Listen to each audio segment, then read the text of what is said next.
Welcome back to Reg Talk UK, the podcast that helps UK banking professionals stay sharp, stay informed, and stay ahead of regulation. I'm Alex. I'm Jimmy. Right, so sitting in the square mile right now, you're caught in the middle of this brutal structural collision.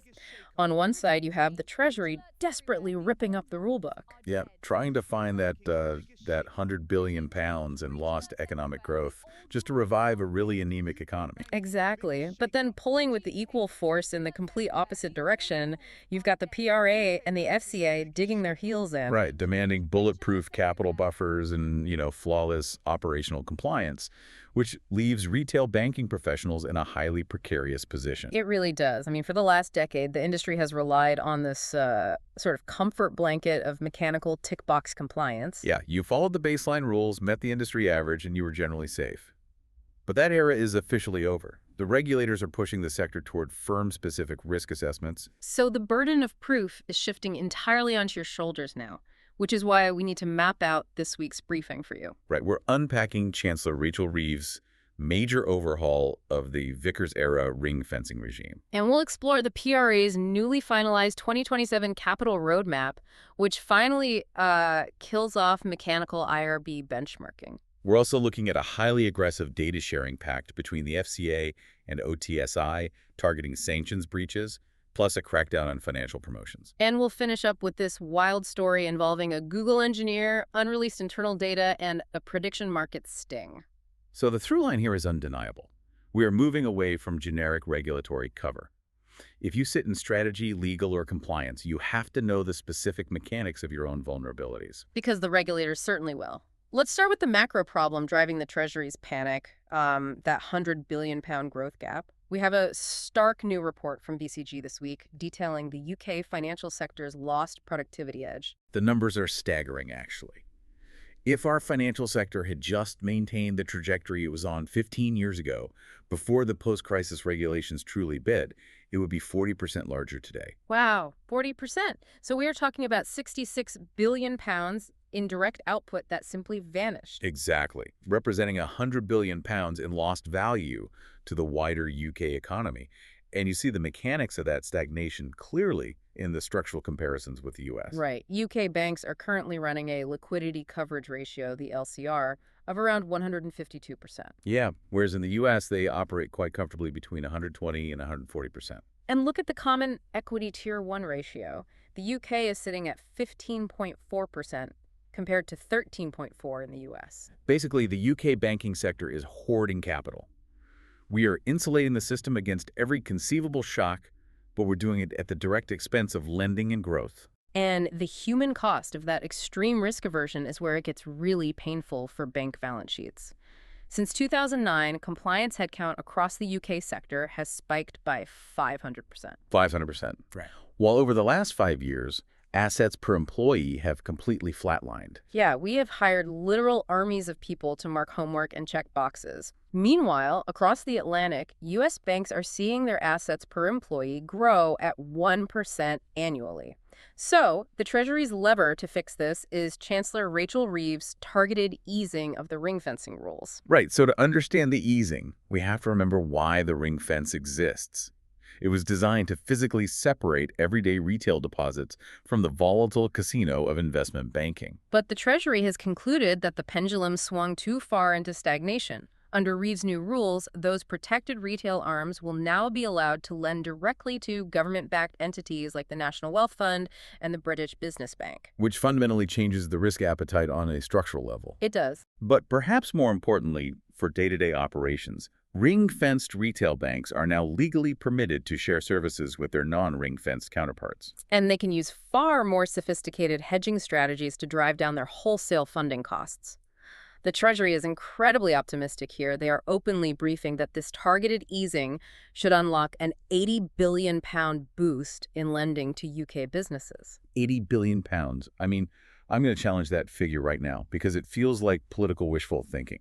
Mark Kleiman in City AM made this point brilliantly this week. About whether the customer demand is actually there. Exactly. We are operating in a highly cautious, high-interest rate environment. Business confidence is fragile. You can give a bank the regulatory permission to lend, But you cannot forcefully drag a cautious SME owner into a branch and make them sign a loan agreement. No, absolutely. Providing the supply of credit does not magically manifest the demand for it. That is a critical distinction. The lending spike might be a bit of a phantom target in the short term. However, the operational benefits of this easing are immediate and highly tangible.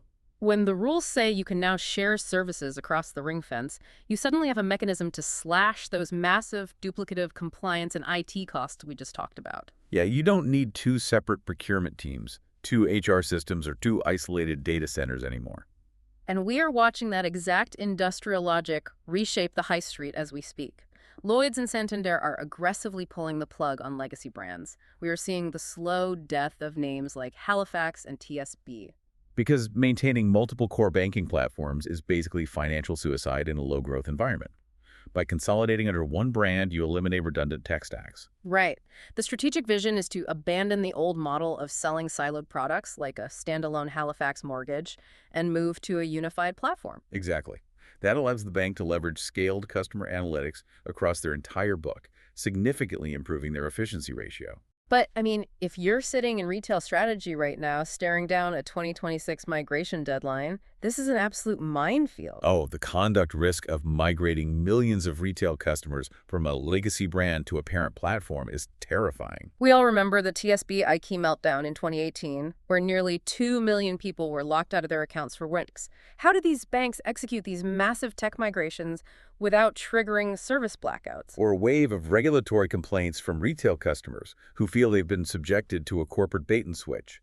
They have to execute it flawlessly, which is incredibly difficult. Because supervisors are going to treat these IT migrations as systemic risk events, aren't they? Yes, if a bank fails to clearly communicate changes in terms and conditions, or if there is even a momentary blackout in payment processing, the FCA will intervene aggressively. The transition has to be watertight. Which perfectly illustrates the tension we were talking about. The Treasury is offering the carrot of operational consolidation to spur growth, but the PRA is standing right behind them with a very heavy stick to ensure the underlying system doesn't fracture. That brings us to the newly finalized 2027 Capital Roadmap, specifically policy statements 1526 and 1426. This is a fundamental rewiring of how UK banks will calculate their survival buffers, isn't it? It is. With PS 1526, the PRA is officially retiring the legacy internal ratings-based benchmarking methodology, the IRB benchmarks, specifically for Pillar 2A capital. Let's briefly define that for anyone outside the Prudential Risk Team.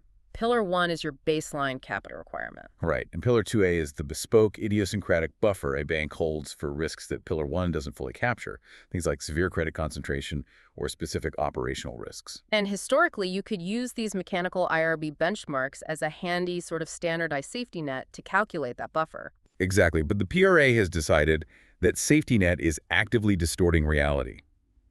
As the new Basel 3.1 standards increase the risk sensitivity of the baseline rules, static benchmarks become redundant. The PRA wants banks using systematic, firm-specific methodologies. And the most aggressive lever they're pulling here is the introduction of strict new sovereign risk floors. The mechanics of these floors are punitive. If a bank is holding non-UK exposures rated at credit quality, step 2 or 3, meaning highly rated, relatively secure foreign debt. The PRA is enforcing a minimum effective risk weight of 5%. Right. And if the debt sits lower down the quality ladder at CQS 4 to 6, you are slammed with the 20% floor. And it gets worse. If you are holding debt from non-UK regional governments or local authorities at those lower ratings, the floor is an incredible 100%. 100%. The causality here is fascinating, though. Why is the PRA doing this? They dug deep into historical default data, specifically from 1993 to 2003. And they realized that even highly rated sovereign or municipal debt carries a very real low-default portfolio uncertainty. When a municipality goes bust, the recovery process is messy and highly politicized. A 100% risk floor fundamentally alters a bank's trading behavior. If you slap a 100% capital charge on a foreign municipal bond, it instantly makes that asset incredibly expensive to hold. It forces banks to either allocate serious capital or dump the exposure.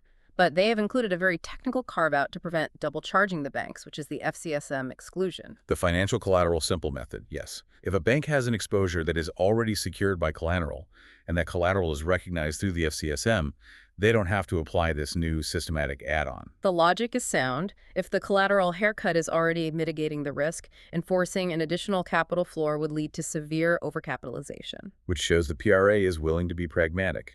And we see that pragmatism again on the retail side with UCC's unconditionally cancelable commitments. For the layperson, this is your unused credit card limit or your overdraft facility. Right. The PRA is bumping the conversion factor for retail UCCs from 10% up to 20%. The mechanism here is obvious. In a panic, customers draw down their credit lines simultaneously. So banks need to hold more capital against that phantom credit. But the vital nuance is that retail SMEs are entirely excluded from this add-on. This is the PRA directly acknowledging the Treasury's £100 billion growth problem. If you apply a 20% capital charge to every unutilized small business overdraft in the country, banks will immediately slash those credit lines to save capital. That would choke off SME finance overnight. By carving out retail SMEs, the PRA is balancing systemic resilience with the reality that small businesses need breathing room to operate. I think the best way to visualize this entire regulatory shift, especially with PS 1426, pulling all these definitions out of rigid EU legislation and moving them straight into the PRA rulebook, Is to think about navigation. It feels like the PRA has upgraded from a static paper map to a live digital GPS. Exactly.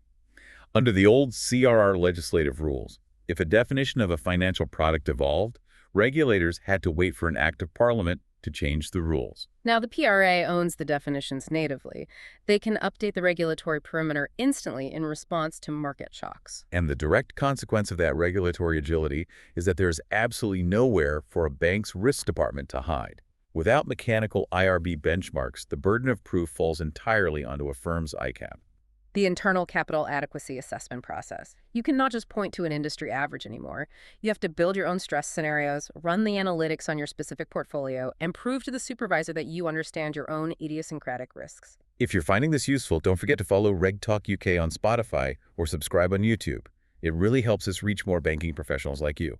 Let's shift our focus to how these rules play out on the ground because, frankly, you can hold all the bespoke Pillar 2A capital in the world, but it is entirely meaningless if your operational systems are leaking risk through sloppy compliance. And the FCA is proving just how sloppy things have gotten with their new sanctions crackdown. The development here is a formal Memorandum of Understanding between the FCA and the Office of Trade Sanctions Implementation, or OTSI. To put the scale of this into perspective, UK financial firms are currently sitting on roughly £37 billion in frozen assets, but in their proactive assessments, the FCA is discovering systemic, embarrassing failures in how banks actually manage this process. We are looking at fundamental breakdowns in due diligence. Banks are failing to manage alerts properly, and their transaction screening relies on a fuzzy matching logic that is simply not fit for purpose. The vast majority of these failures relate to the Russian sanctions regime, but the FCA has explicitly noted that breaches involving Libya, Iran, and North Korea are accelerating. Which is why this MOU with OTSI is so critical. This is not just a polite agreement to share best practices. No, OTSI and the FCA are now actively sharing highly sensitive personal data regarding suspected breaches. If a firm's screening system fails, OTSI will hand the FCA the specific names, company addresses, and bank details involved. The FCA's stance is uncompromising. If your systems are missing basic trade sanction breaches, it is a glaring indicator that your wider anti-money laundering and financial crime controls are fundamentally broken. It is a massive escalation. And they are applying that same zero-tolerance approach to Section 21 approvers. These are the authorized firms that act as gatekeepers, signing off on financial promotions for unauthorized entities. The FCA recently sampled a batch of these firms, and the results were disastrous. The catastrophic failure point here is a blind reliance on third-party templates. Approver firms are taking generic compliance checklists and rubber-stamping highly complex financial promotions without doing any rigorous underlying verification. They are allowing unsubstantiated yield claims to hit the market. Even worse, they are failing to properly categorize audiences, meaning high-risk promotions legally restricted to professional clients are bleeding into retail investor feeds. Which is a direct, flagrant violation of the consumer duty. If you authorize a promotion, you are legally on the hook to ensure it is fair, clear, and not misleading. You cannot outsource that liability to a template. The FCA has already forced one firm into a massive remediation exercise and blocked numerous websites. If your compliance team is currently using generic templates to process Section 21 approvals, you are a sitting duck. It ultimately boils down to the integrity of a firm's internal controls. And that brings us to the most fascinating and, frankly, terrifying narrative from this week's briefing.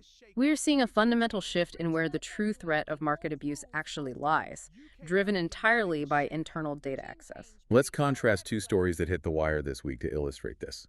First, Anthropic has just released Claude 4.8. This AI model is establishing incredible new benchmarks for agentic automation in banking. We are moving past AI as a chatbot.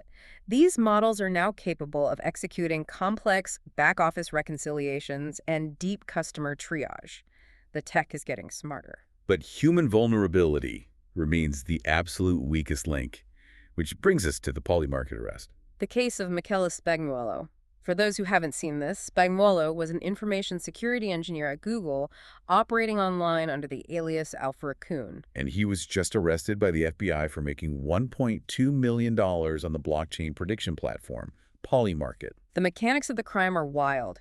He used his systemic access to query internal, unreleased Google search data. He discovered that search volumes for a singer named D4D, who is currently awaiting trial for murder, were quietly exploding. Spagnuolo then went on to Polymarket and bet that D4D would be the most searched person of 2025, placing the wagers when the public odds were near zero. It is a brilliant, albeit illegal, execution of insider trading.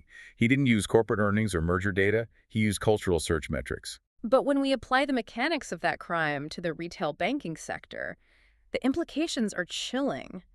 Think about the vulnerabilities inside a legacy retail bank's data architecture right now. We used to think of market abuse as a rogue trader on a floor shouting into a phone. That is outdated. The new front line is the internal data lake. As AI like Claude 4.8 reshapes the workforce, banks are slashing basic Tier 1 contact center roles, but they are massively increasing their hiring of data engineers, tech compliance staff, and model ops personnel. These are mid-level employees who require deep systemic access to highly sensitive aggregated data to do their jobs. Imagine a scenario where a data engineer at a high street bank is running a routine query. They suddenly realize they can see the aggregated real-time credit card spending data for a publicly listed retail giant. A full week before that company announces its quarterly earnings. If that employee realizes retail spend has fallen off a cliff, they have a massive informational edge. They can short the stock externally or use a decentralized platform to place a bet, leaving almost no traditional footprint. If a tech behemoth like Google, with infinite security resources, cannot stop an engineer from exploiting internal search metrics, how on earth does a retail bank prevent a data scientist from exploiting aggregated transaction histories? It demands a complete overhaul of internal surveillance. The traditional compliance playbook of monitoring employee emails and recording phone calls is useless here. Because the threat actor isn't communicating with anyone. They are just quietly querying a database.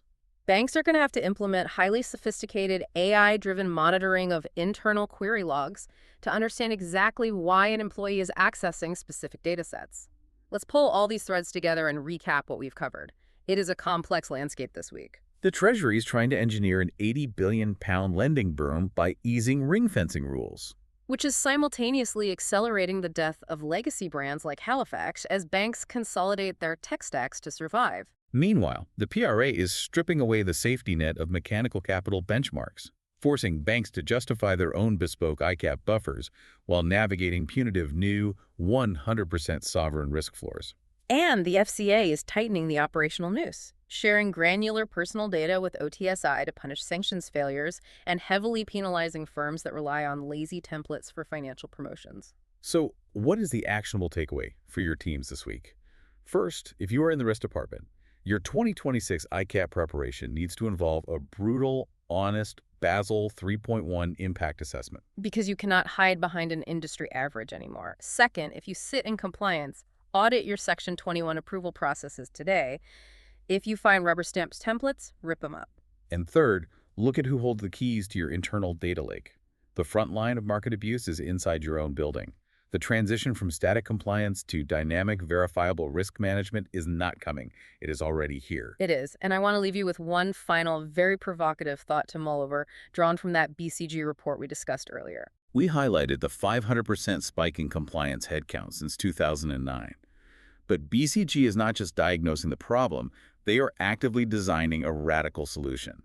They're calling for the creation of a shared KYC utility across the entire UK banking sector.